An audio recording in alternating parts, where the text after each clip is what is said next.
First of all, Dave, congratulations on the new appointment. I don't think you've hidden the fact that your ultimate aim was to get into management. How happy are you to finally get the chance and prove yourself in your new role? Yep, delighted with it and glad it's here. I didn't make a secret of it. I was looking to get into management at some point. I think, given the opportunity, it gives me the first opportunity for my management steps, and I've got everything in place that I'd kind of want. It's not halfway during the season you can build your own squad. So working alongside the staff that I've got and being able to lean on Darren from a higher level as well, it's a perfect chance. Yeah, so talk about last season. You ended up finishing a respectable 10th. A good December, wins over Scar and Grantham, then went into January. Fantastic winning double over Basford.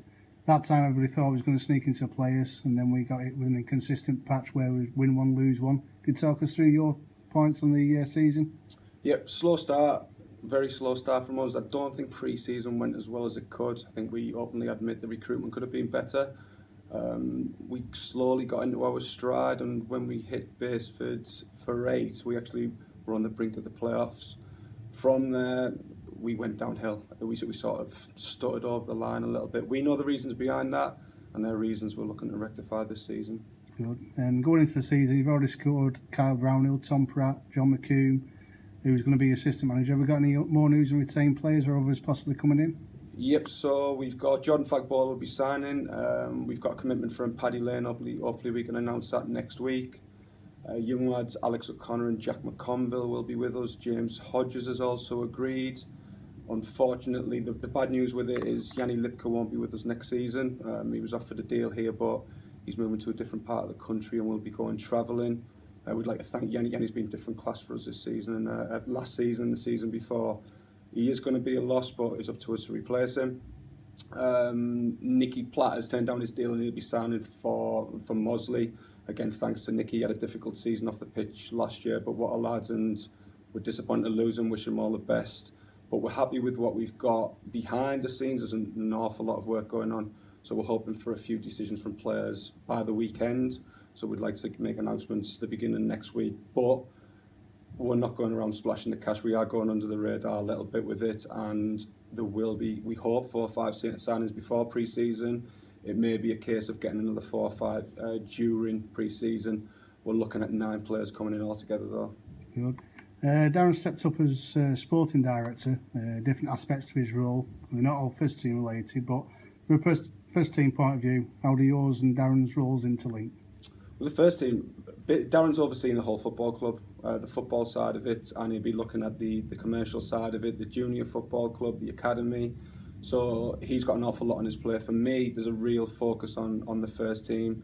Yes, I'll be working full time down here with the academy and supporting Darren with the commercial, but my focus is bringing out the best of the players in that first team. Darren will help with the recruitment of it.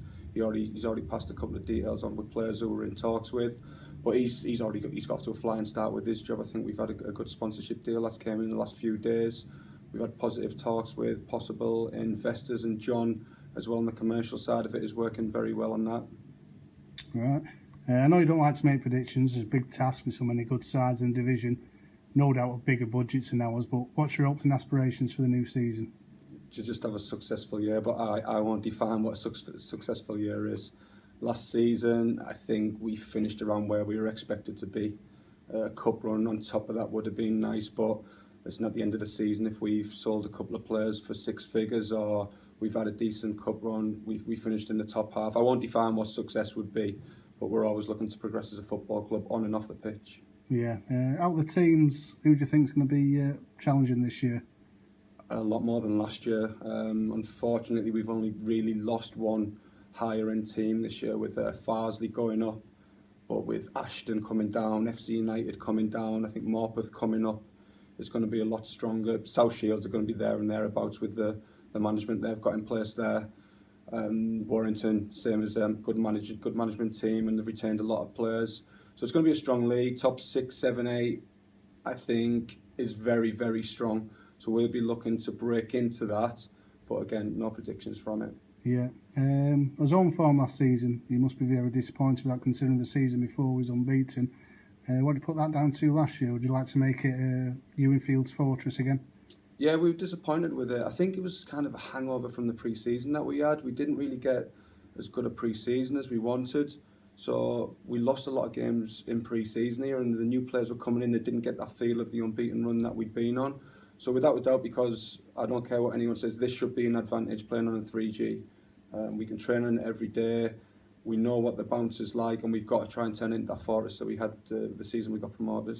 Yeah. Finally, the fans have been fantastic towards you and Darren over the years. The new managerial setup didn't seem to faze him. Have you got a message for them before we go into pre-season? Yeah, just carry on as they have been. I think year on year since I've been here, the numbers have grew, and the away following is unbelievable. And any comments you hear from away teams who come here, yes, we might only have averaged around 370, 380, but the noise that they make down there is incredible. So if they can support us again in the same way, that's what we'll be looking for. Yeah, that's great. Well, great to have you back, and wish you all the best for the season, Dave. Cheers.